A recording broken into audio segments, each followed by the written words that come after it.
good afternoon. Welcome to day 2, Eastern edition. The excited States is still asleep, I think. So, so you've got us, UK and eastward. Welcome. So the format for the lightning talks is same as ever. We've got an hour. We've got 10 presenters.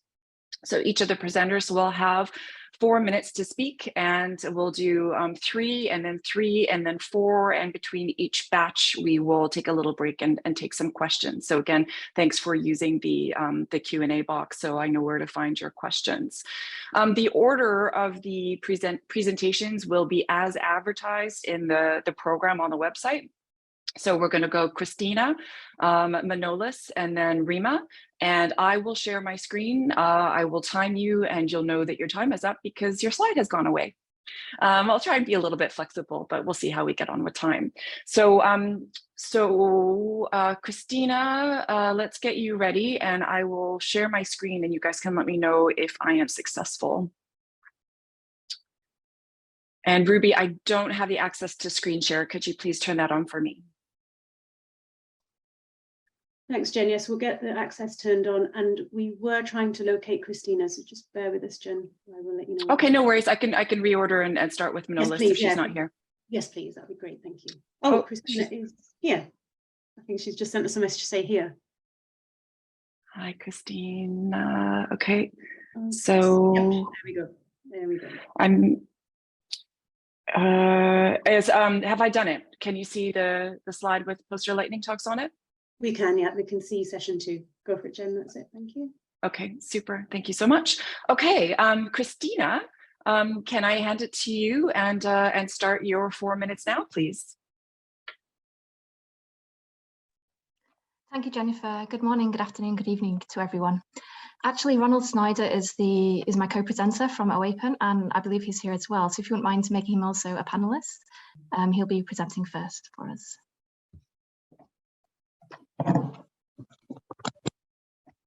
Thanks, Christina. We'll get Ronald promoted to a panelist as well. Thank you. Thank you. I can start by adding links to the chat. If you want to visit and share the toolkit, of course, then please do so with the link in the chat.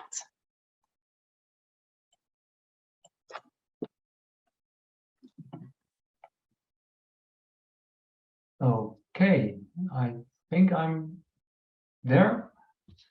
Well, hello everyone, my name is Ronald Snijder, and together with Christina, that you already seen, I will talk about the OAPEN Access Books Toolkit. I will talk about the toolkit in general, and Christina will discuss a new development, which is the offered success stories. So first of all, what is the Open Access Books Toolkit? It is a toolkit that has been launched in September 2020, and it aims to help book authors to better understand open access books publishing and to increase trust in open access books. It covers specific topics, and each article offers a quick and brief introduction to a particular aspect of open access books publishing. These topics are all connected to the research lifecycle, starting with funding and conducting research to peer review, contracts and licensing, leading towards publishing and dissemination. We've tried to make it easy to find relevant information through several navigation options, such as the research lifecycle, frequently asked questions and keywords. So why did we set this up? Well, there are still many questions and misconceptions about open access for books, and not everyone is aware of what is possible. So we want to provide information that is easy to use and understand from a neutral perspective. So who is responsible for the toolkit? Well, the toolkit is hosted by OAPEN, but we have a broad and diverse editorial advisory board who develops and maintains the toolkit.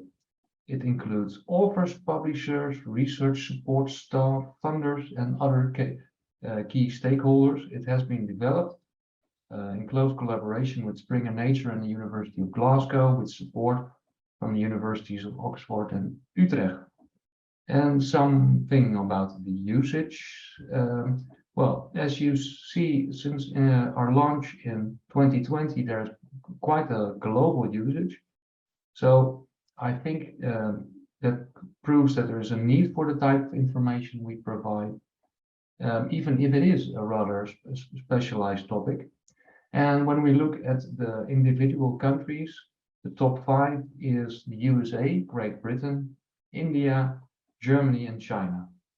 But there are, of course, many more visitors from all over the globe.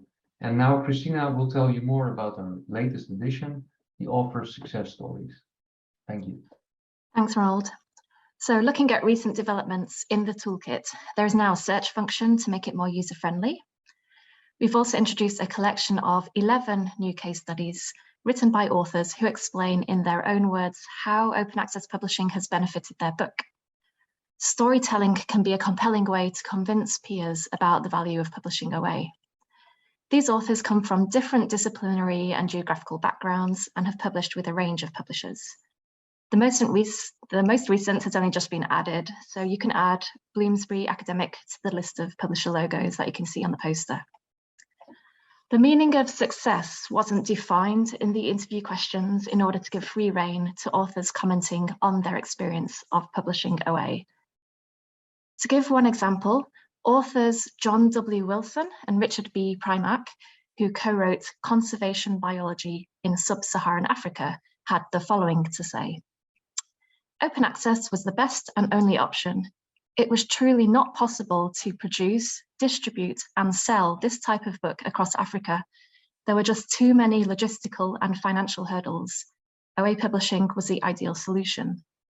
Because our book is OA, it is being widely used across Africa, greatly enhancing the teaching of conservation biology to students and researchers. We are reaching tens of thousands of people, whereas we would have been lucky to have sold hundreds of copies of a print book. Open access has allowed the book to have a huge tail, which shows no signs of diminishing. So we're looking to expand this toolkit with more success stories. If any publisher is interested in having their authors featured, please do get in touch with us. And of course, please take a look at the toolkit and share it with your researchers and authors to support them in the publishing process. And finally, quickly, I want to thank the rest of the Author Success Stories working group, Graham Stone from JISC, Lucy Barnes from Open Book Publishers, and Claire Redhead from OASPA, as well as the rest of the toolkit's editorial advisory board. Thank you. Thanks so much, Christina and Ronald. All right, we're going to go to Manolis. Hello, good morning, everyone. My name is Manolis Pagkalos, and together with Stefanos Apostolou, last summer we founded Isegoria Publishing. This is a digital open access publishing house in Nottingham. So as classicists and historians, we operate in a rather niche market. Classical studies, broadly defined, is not exactly the pinnacle of progress and innovation, but rather we are the modernized or Paris case, as evident from academic institutions around the world. So what is in the name of Isegoria? It's a Greek word describing the equal right to express one's opinion publicly on any topic, and was one of the 3 pillars of ancient Athenian democracy. In the context of open access, it becomes unsurprisingly all the more relevant. Open access and Isegoria champion openness, fairness, and equality, precisely the terms under perennial discussion among publishers and universities. So how niche is the market exactly? We operate in an area where 300 copies are a bestseller, and where publishers have to make a profit or at least do not record huge losses. So the prices venture from over £80 for purchasing a book, while publishing open access costs about £2,000 for a journal paper and £10,000 for a book.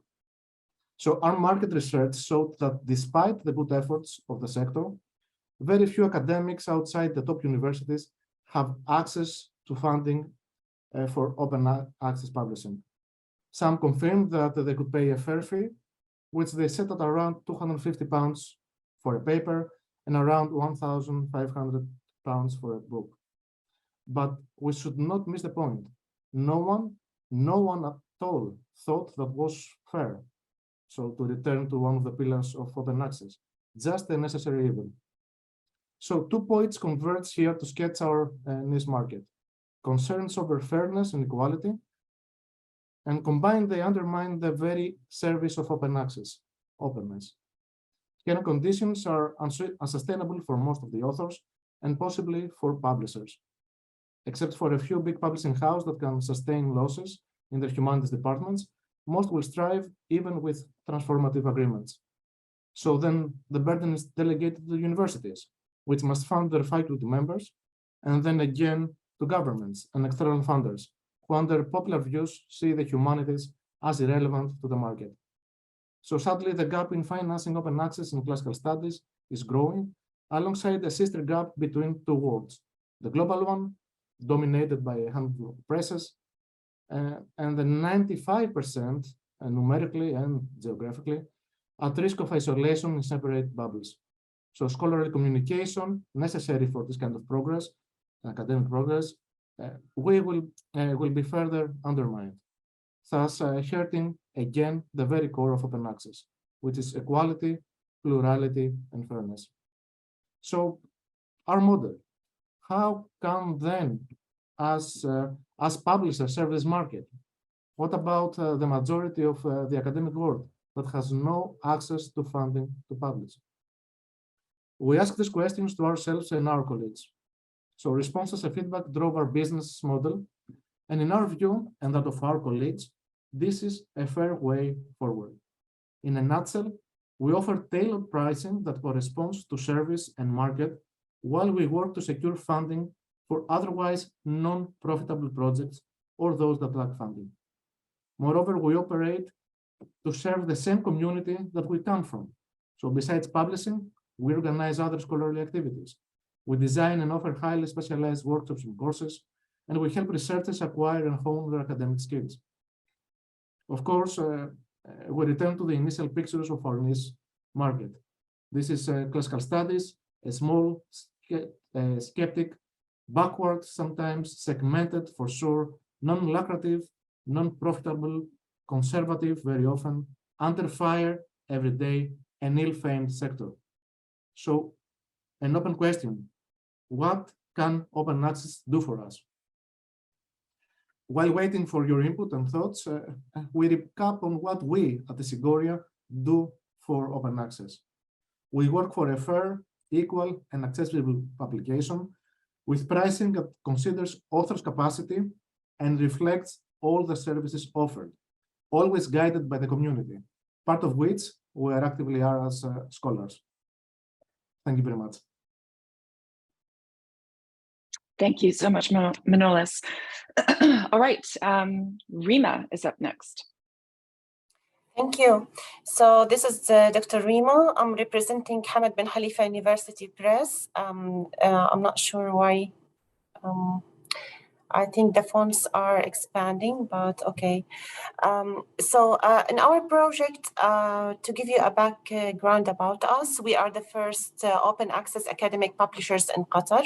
We were established in 2010 with the aim of publishing peer-reviewed articles and conference proceedings and academic books. But 3 years later or before, we have been approached by several students who have completed their master's degree and they want to apply for PhD somewhere, or they want to apply for Educational Excellence Award, where part of the requirements is to have an article published. And because, as most of us know, most master degrees don't have the criteria or obligation for students to have their work published before graduation, contrary to PhD requirements. So we had to initiate this unique project, which handles multidisciplinary content. So it's not focused on some certain field. And we are dealing here with first-time authors. Most of them are young or didn't even apply for any journal or write an academic paper before. We initiated this project to sit one-to-one and give them training to transform their maybe 200-page work into a concise article in the format that we all know. Another challenge we faced is that they didn't have access to article processing charges since they left their school, or because, again, they are young or from countries that they cannot afford for them. So we got also lots of support from the management to cover or subsidize the article processing charges. So the outcomes that we noticed over the 3 years and we continue to proceed with, for example, we can see in 2020, at the time the project was initiated, we have 2 theses that we transformed. And this number became around 4 we published in 2021. And currently we published around 7 and 3 are in the pipeline. So we believe that this project is unique because it takes care of one-to-one need. It addresses the needs of first-time authors or authors from countries who cannot afford for the APCs. And yeah, many of them had great testimonials having achieved the criteria for the Excellence Award or for applying for PhD degrees worldwide. Thank you for listening. Thanks so much, Rima. And good time. Thank you. All right, it's 11:17. I don't see any questions at the moment, but we are running a little bit behind time. So I'm going to suggest that we carry on, and that you do drop any questions into the Q&A. And can I ask that the remaining speakers keep an eye on their time? Maybe just put a little timer beside you as well. I don't want to run out of time for the speakers at the end. So let's roll on. With James, Sarah, and then Ludo. So James, over to you.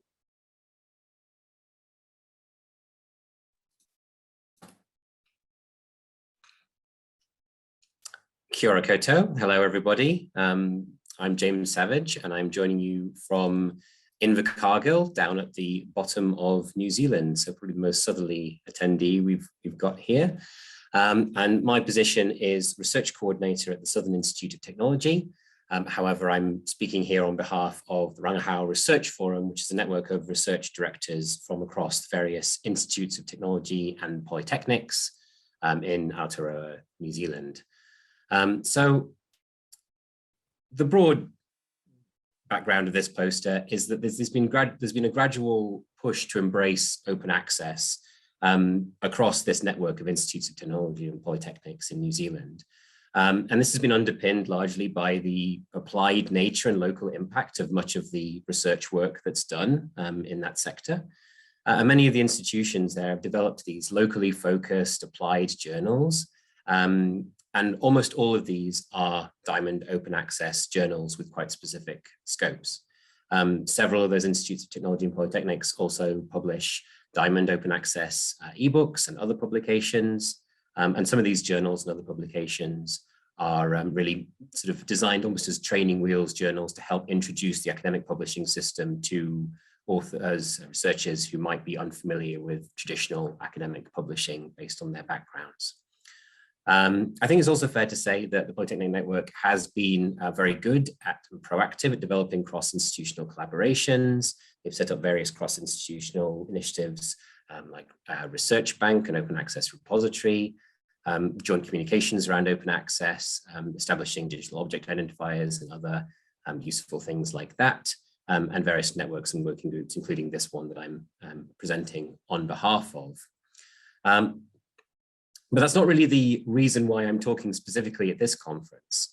And the reason we decided to make a presentation here is because what's happening currently in the sector in New Zealand is that all the institutes of technology and polytechnics, all 16 of them, are currently being merged into one colossal organization called Te Pukenga, a single institute of technology covering the entire country and all the existing campuses and staff.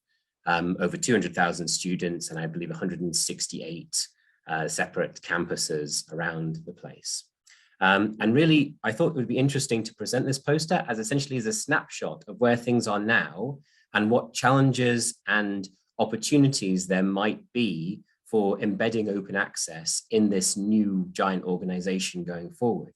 So obviously, we're going to have some difficulty maintaining some of the continuities in our open access and just general publishing activities during the restructure, which is going to be major and significant and will almost certainly result in some new positions being created and also job losses in various places as well.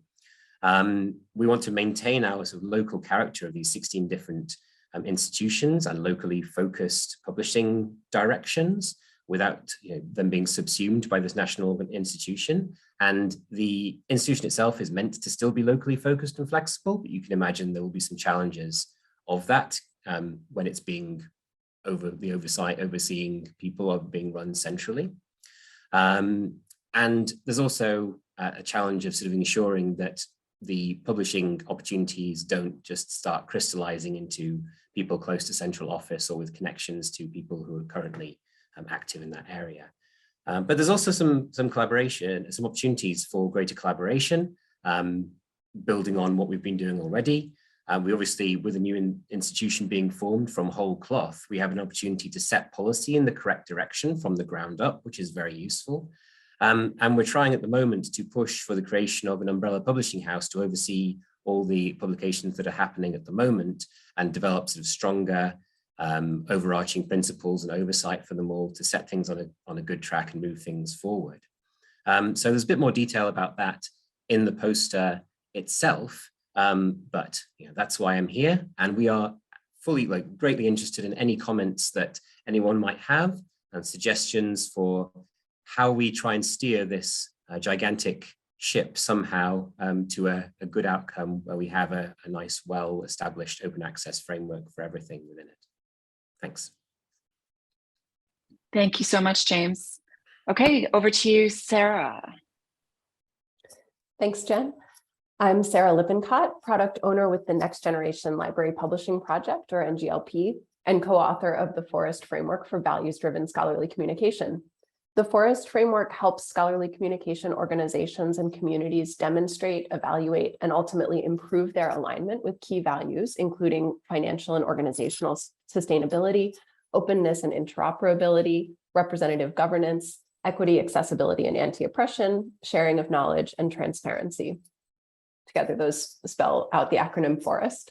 The Forest Framework builds upon the work of the principles of open scholarly infrastructure and other declarations of shared values by offering concrete evaluation mechanisms that communities can use to assess how their policies and practices actually align with these values. It prompts communities to consider the values that they hold and how they demonstrate and communicate their commitment to them. It provides guidance on actions they can take to manifest their values more effectively, and it encourages communities to see themselves as part of an interconnected system or commons in which their actions and decisions directly affect other participants. The framework does this by associating each value with a nested set of principles, indicators, and evidence. An example of this for the transparency value is shown on the poster. This summer, the NGLP project brought together a cohort of scholarly communications communities, including for and nonprofit technology and service providers and mission-driven publishers, including library publishers, to pilot the Forest Framework. We provided a facilitation guide that structured 2 sessions in which internal teams evaluated themselves against the transparency value.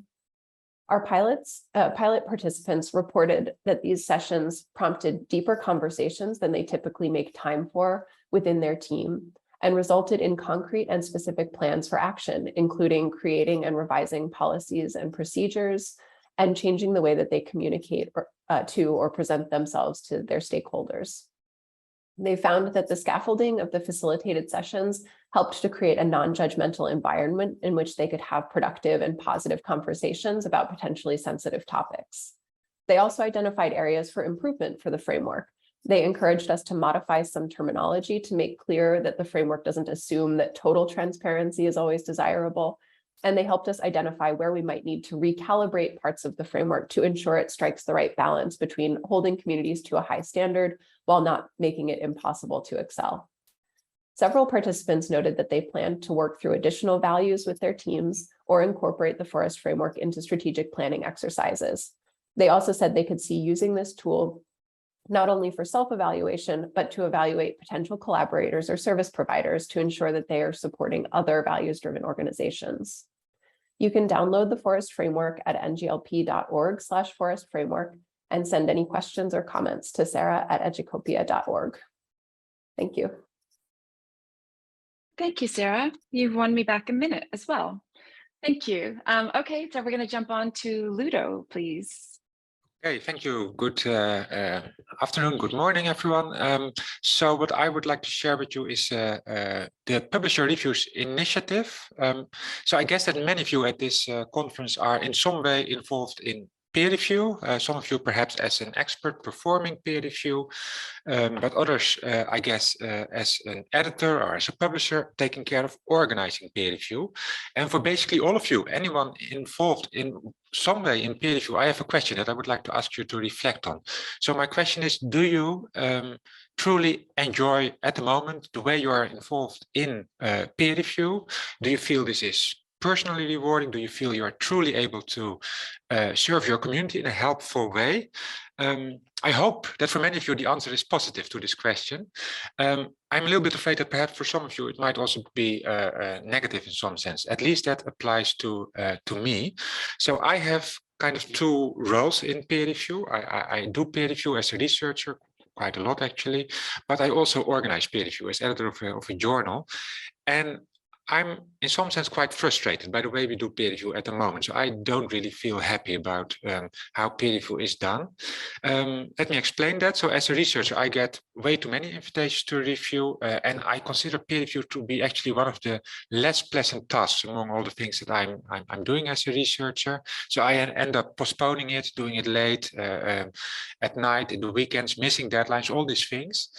And I have started to ask myself, why actually is this happening? Why don't I enjoy doing this peer review? And I reached the conclusion that actually what is missing in peer review is a true intellectual conversation between researchers about the things they are passionate about. So peer review doesn't really feel intellectually rewarding, at least not to me. I'm also a journal editor, and there I'm also frustrated, but kind of for the opposite reasons. I'm frustrated because there are so many researchers that I need to do peer review for my journal, but they decline to do a review, or they are late submitting their reviews, they don't complete their reviews at all. And then of course I also have authors complaining about all of this. So it's really hard to manage this. So my conclusion is that it seems we're all kind of unhappy. Reviewers are unhappy because they don't really feel engaged in doing peer review. Authors or editors are frustrated. Authors are dissatisfied. And I have started to wonder, how can we improve this? So I've teamed up with ASAP Bio, in particular with Jessica Polka, and we have jointly organized this Publisher Reviews initiative. So the idea of the initiative is to greatly improve the way we do peer review by just making a very minor adjustment to our way of working. And that's what you see on this poster. So what you see is the regular peer review workflow. So researchers get invited to do peer review. They read the article, they write their review, they submit it to the journal, and the journal makes a decision. What we propose is one minor additional step, namely when researchers submit their review to the journal, we propose that at the same time they also publish their review online and they link it to the preprint version of the article under review. It's a very minor thing. It just takes you 2 minutes, but the benefits are huge, we believe. So there are benefits for readers. Readers of preprints get context around the published research in the preprint, indication of quality, credibility, etc. Journals can reuse reviews. If an article gets rejected by one journal, the next journal to which it is submitted can reuse the reviews that are already available online. Reviewers benefit. They get visibility, they get recognition, and they can kind of engage in truly intellectually engaging conversations. The thing that I believe is often missing in peer review. Conversations with authors, conversations with readers. Something that is missing at the moment. And for the system as a whole, this is how we think we can promote a culture of open feedback. We have lots of organizations supporting the initiative. You see them on the poster. If your organization is interested in supporting, then please reach out to me. So if you want to support or endorse the initiative. If you're doing peer review yourself, then my invitation is to consider publishing your review. Just a small amount of time, that's all it takes. And it can really make a big difference for the way we do peer review and scientific publishing. Thank you for your attention. Thanks so much, Ludo. So we just have one question. James has attempted to answer it offline, but I'm not going to allow him to. So James, I'm going to ask you a question, and then and I've got a question in the chat as well. So for the panelists who can see the Q&A, Dr. Josephine Kaiguria has asked a couple of really good questions that I'm going to ask you to read and then we'll come back to them at the end of the hour. So, the question that I'd like all the panelists to think about to answer at the end of the hour is about the academic, social, and economic impact of open access. So just one comment from each of you about any aspect of that briefly at the end of the hour. So please give that some thought. James, the question for you was whether all 12 of your journals are on the same hosting platform. They are not, no. I want to clarify, in the case that wasn't clear, that all those 16 institutions that I mentioned, the Institutes of Technology and Polytechnics, are all completely, or were completely separate institutions. So most of them were hosting 1 or 2 journals internally themselves, and the larger, more research active ones had several journals and other publications that were hosting internally. So they're all scattered to the winds. And we're hoping that the umbrella publishing house can somehow oversee all of them and help sort of host them perhaps, and also provide some other economies of scale of having several underneath them without degrading the sort of local character of each journal, which is the real value of having those sort of applied, locally focused publications in the first place. Thanks very much, James. Ludo, two questions for you, and then we'll move on. Gosh, three questions. So if you could try to address them all briefly, that'd be great. And then if you want to follow up in chat. So Ludo, questions for you are whether the reviewers are invited and or whether their contribution is voluntary. Do you have feedback from authors about potentially having negative comments from reviewers associated with their preprint? And then there's a question in the chat about how publishing peer review reports in preprints affects the confidentiality assured during the review process between the reviewer, editor, journal, as stated in COPE. So Ludo, let's hear a little bit from you, more from you, please. Yeah, a few quick responses to these questions. First of all, this is all COPE compliant. So COPE states that reviewers own their reviews and are entitled to publish them.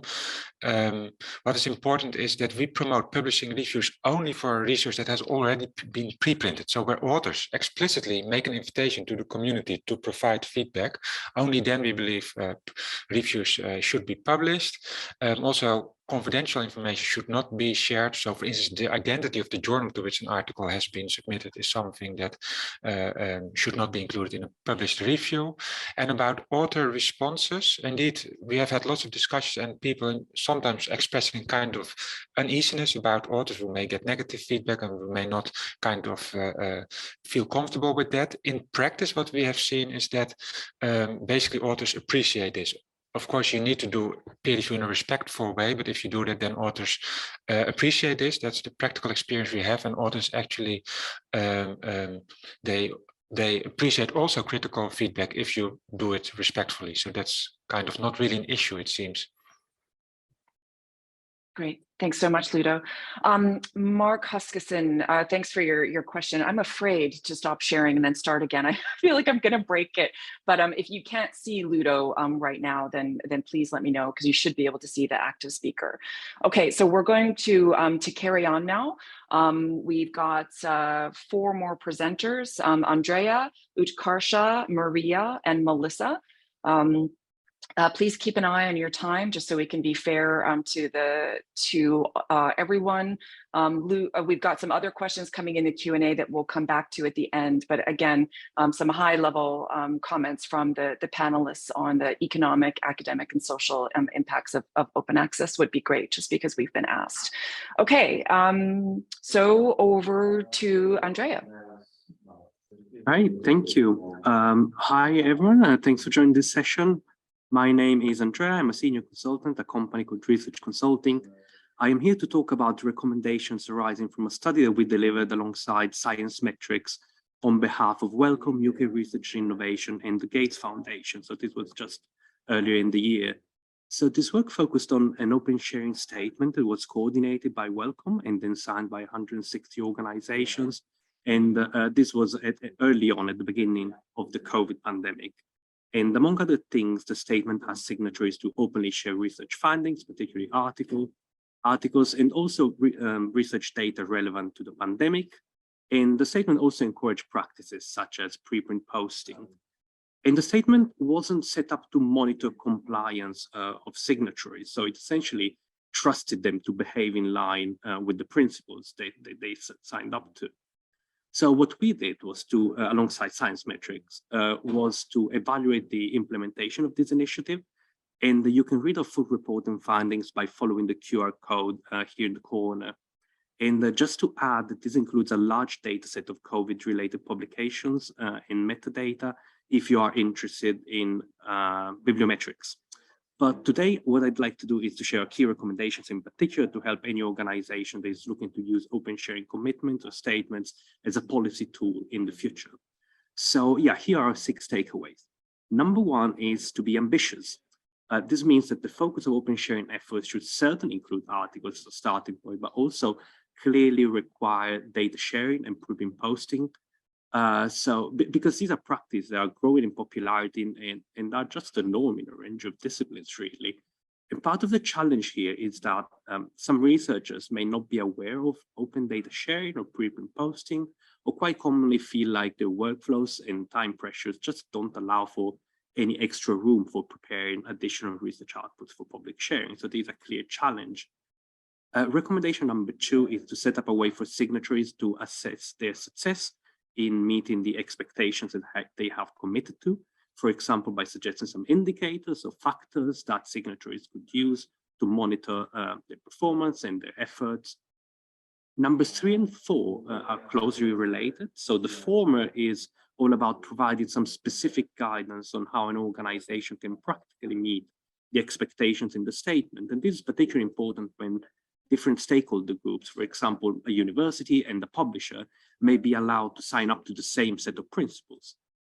And as I said, number 4 is closely related to number 3 because it refers to establishing a mechanism so that signatories can talk to each other and learn from their respective experiences of operationalizing the commitments. And an example of why this is so important is that some large organizations might have experience with certain open sharing workflows, and that sharing these with organizations that have never considered them in the past is extremely valuable and can save a lot of time and headaches to signatories and might be less experienced in implementing these open sharing commitments. Then number 5 is about thinking long term, and I can give you an example of that. The statement we looked at allowed the so-called free to read or bronze approach to open sharing, which means that materials that were made open in the relevant period may be paywalled later on. And although this did achieve the short-term benefits in terms of opening up literature during the pandemic, a longer-term view would have been preferable. For example, more formally asking for gold or green approaches to open access. And finally, number 6 is about global equity, and particularly about ensuring that the benefits of open sharing are not only reaped by high-income countries with large teams and expensive equipment, but also across the globe. And this is really important to ensure that open sharing is pursued equally around the world and with an understanding that we all stand to benefit from it. So this is it from me for now. So thank you for listening. I hope you enjoyed the rest of the posters. Thanks so much, Andrea. All right, we're going to go to Utkosha. And do you have a co-presenter, Ria?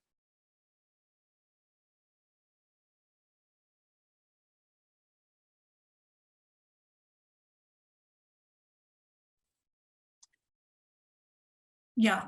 Hello, everyone. I'm Ria. And I'm Utkosha. We are scientific content expert from Eneago Academy, India. Here we are presenting the perception of open science within academia. We are all aware of the fact that the publication models have evolved over the years. Initially, with the literature available under paywall has delayed the growth in science. Today, with the advent of open science and its new models, the publishing dynamics have become more accessible, transparent, and collaborative. However, researchers across the globe have kept themselves away from these approaches due to several concerns. This is potentially due to the lack of knowledge and awareness of open science amongst researchers. As open access, open data, and other open scholarship practices grow exponentially, it is found that the widespread adoption of such practices is yet to be achieved to its full potential. With an aim to tackle this issue, we have conducted a survey to understand the perceived value of the open science beyond open access amongst researchers. This survey was released digitally by us in English and was live for a period of about 50 days. The questionnaire was intended to understand the benefits and concerns related to the open science and its elements beyond open access. So we had analyzed the responses, and here are some interesting results. Demographically, a total of 60 participants completed the survey, amongst which the highest responses were received from PhD scholars. We found that most of our respondents were aware of the open science approach. However, a significant group of respondents were unaware or were not sure of what it meant. Also, while more than half the respondents were aware of the difference between open science and open access, few think both are the same.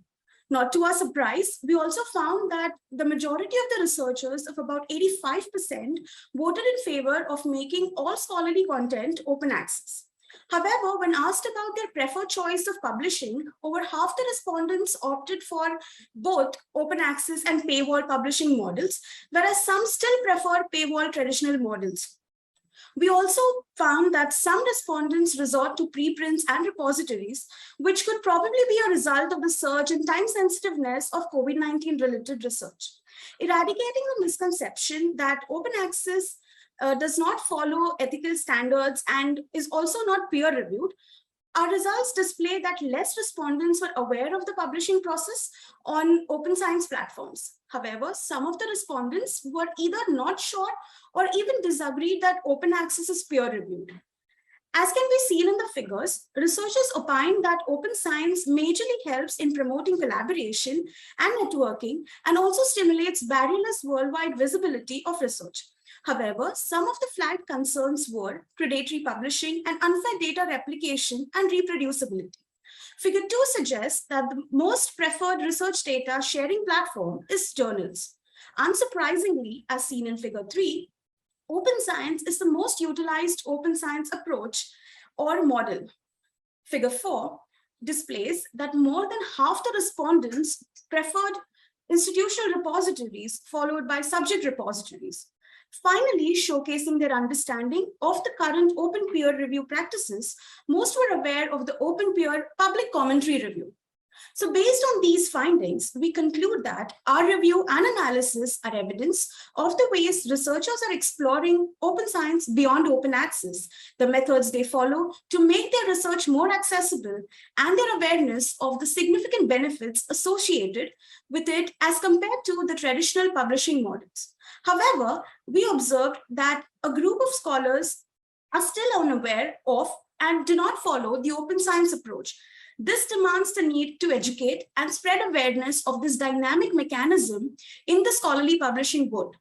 As an extension to this, we further aim to understand the acceptance of open science with our new global survey. This survey will focus on the pay-to-publish practice for open access journals.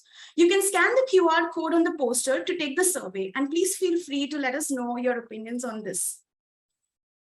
Thank you. Great. Thank you so much. Thank you both. All right, we're going on to Maria, please. Hello, everyone. My name is Maria. I'm from Pensoft Publishers. We've been following Open Science Agenda for a long time already. And today I would like to tell you about our innovative open access journal, Research Ideas and Outcomes. In 2015, Research Ideas and Outcomes, RIO journal, was launched to streamline dissemination of scientific knowledge throughout the entire research process.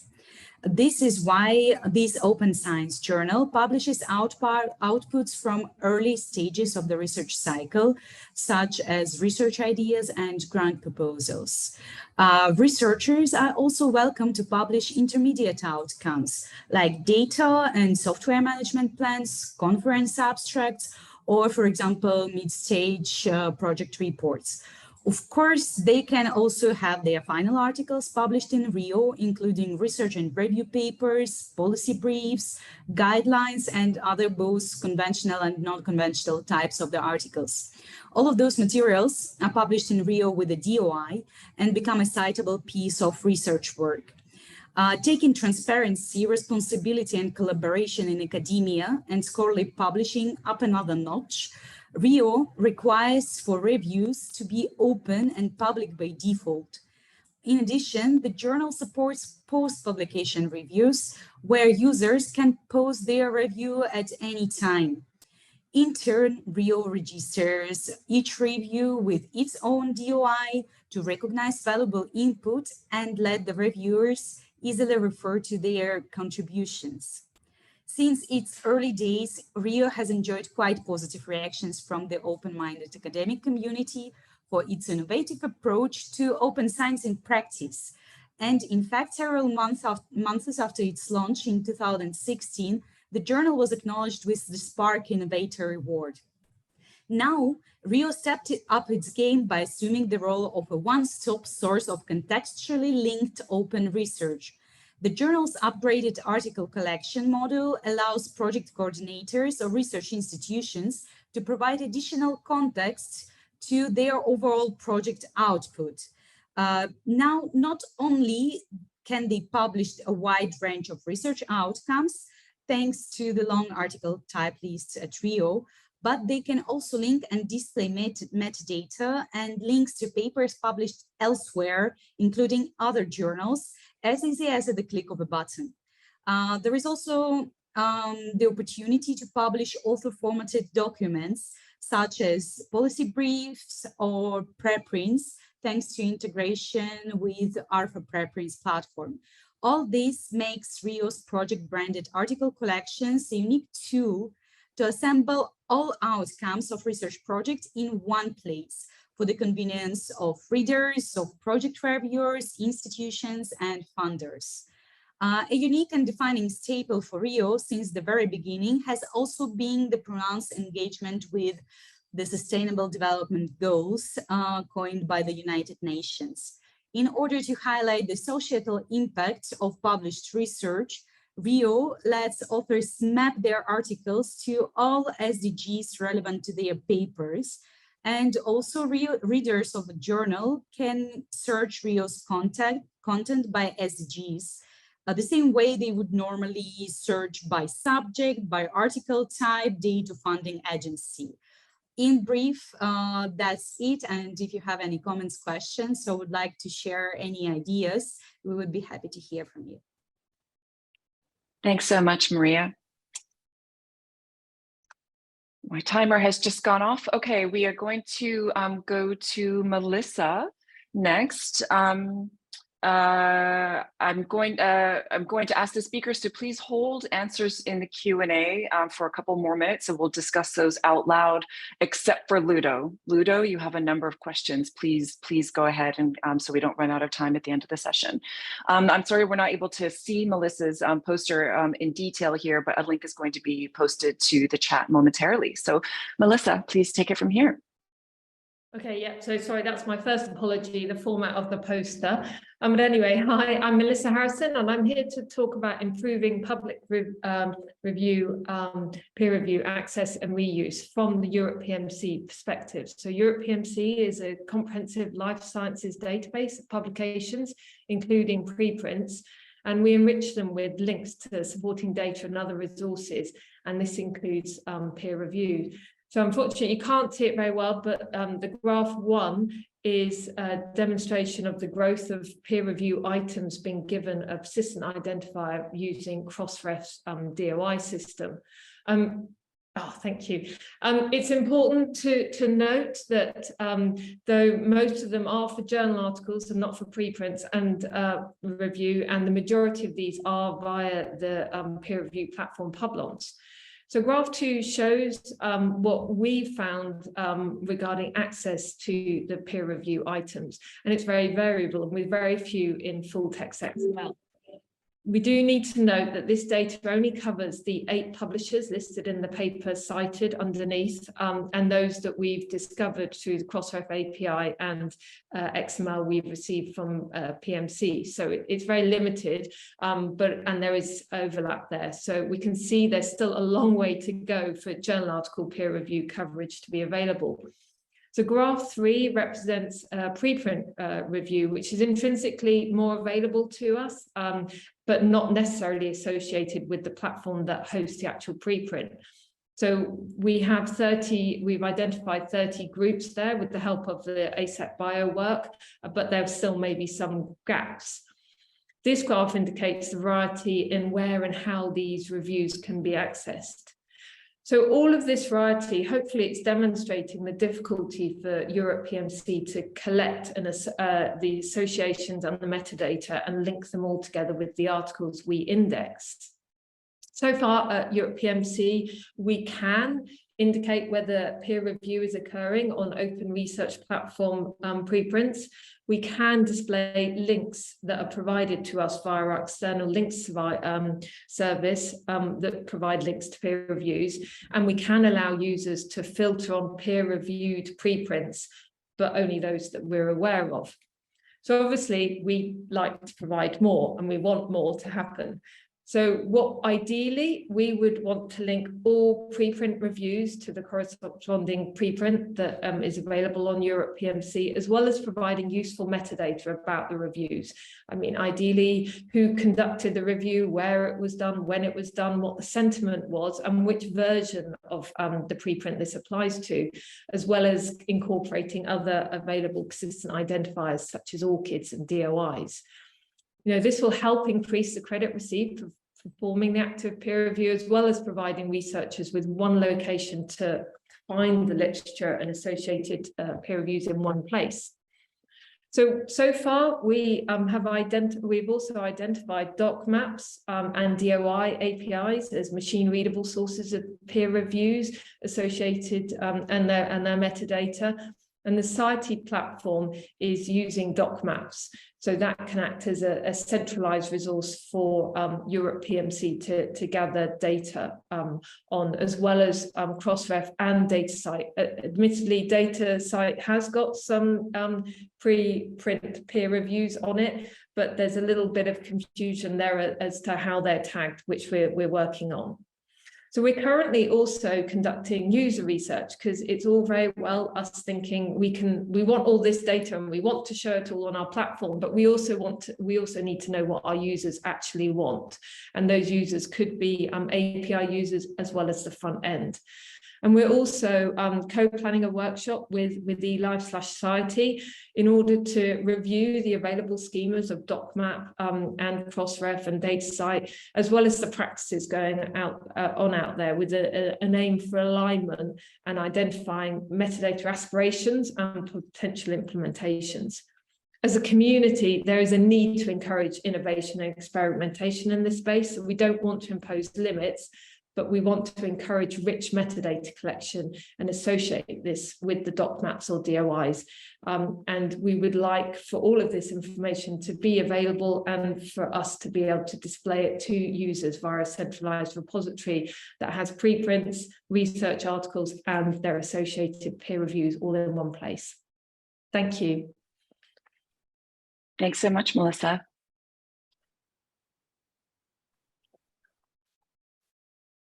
Okay, so lots of questions. Thank you so much. So one I want to highlight for the chats is how we protect against predatory journals. So I'm going to leave that discussion in the chat. We've already had a couple of replies from Katrina, Christina, and Claire, and Don Mitchell. I'd wondered if we want to chip in anything about how DOAJ and OASPA both help to check for the legitimacy of different organizations.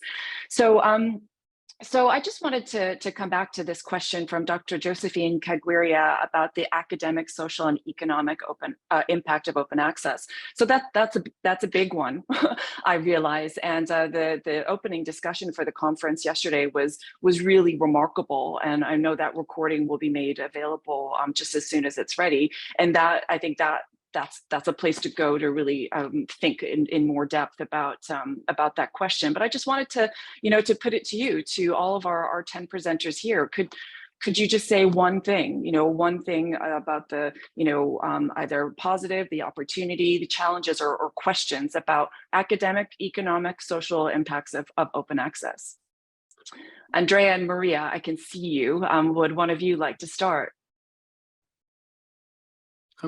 Sure, I'm happy to say a couple of things. I mean, I guess the main difficulty in impact assessment when it comes to something quite as complex as open access is that there is a temptation to go for a quantitative assessment. So, you know, thinking about money, numbers, stuff like that. But in our experience, and this is partly reflected in the study I presented earlier, that is extremely difficult and not very helpful. What's more helpful is, in my opinion, is looking at a more qualitative and narrative description of what are the impacts of open access. So things like success stories and, you know, just being asking people to share their views of how has open access made a difference, so that you can convince others to follow open access principle, open science principle, open sharing, and contribute to making the difference in the future, as opposed to providing, you know, figures that are, you know, without context. So yeah, I would say qualitative, not quantitative in some. Thank you. Does anyone else want to jump in? Maria, go ahead. Yes, and from our experience at PenSoft, I could also share that open access for sure leads to the inclusivity of general knowledge, as well as the research results get shared without any barriers or paywalls, which also results in the reuse of the published data. Good points. Do you guys want to raise a hand and then I'll know to cue you?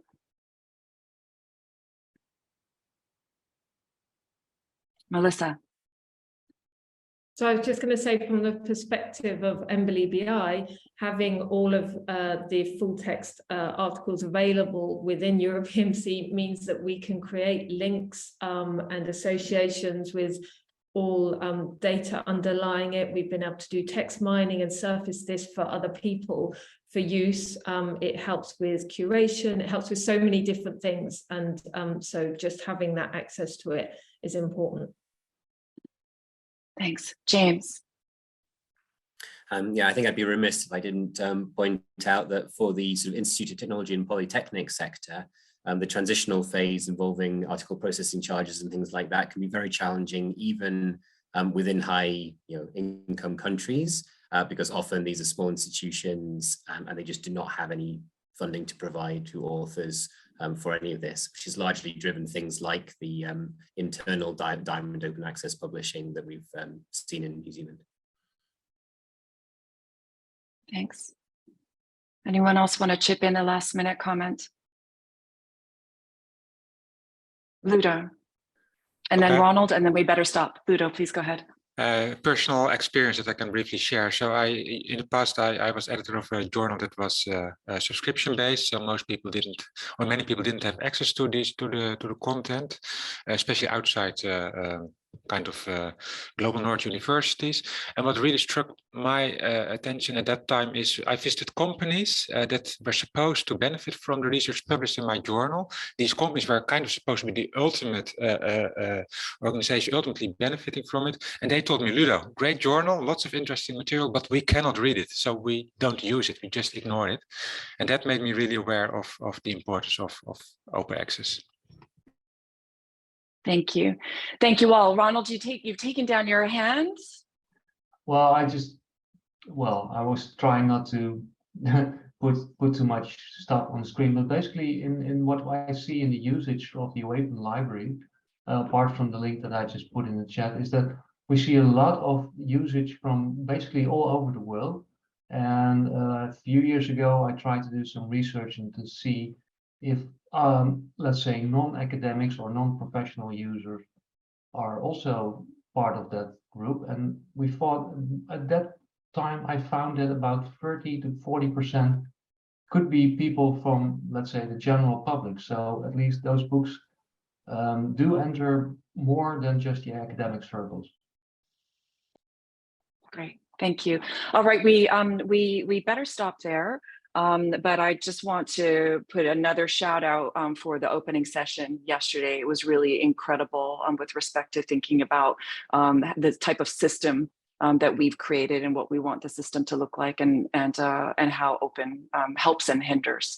So thank you all to all of our incredible presenters today. This is sometimes a quiet spot in the conference, and it just wasn't today by virtue of all of your contributions and all of the questions. So having asked you very specifically not to answer the questions, can you answer the questions now, please? There's a whole stream of questions in the Q&A and a couple of things in the chat. So please help yourselves. Please take a minute to do that if I can please impose. We're going to break now for 15 minutes. And then we've got a panel session on open scholarship and data practices in the Global South. You're very welcome to stay connected to Zoom or to drop off and rejoin us. So see you later. Thank you again. Great work to all of our presenters. See you later.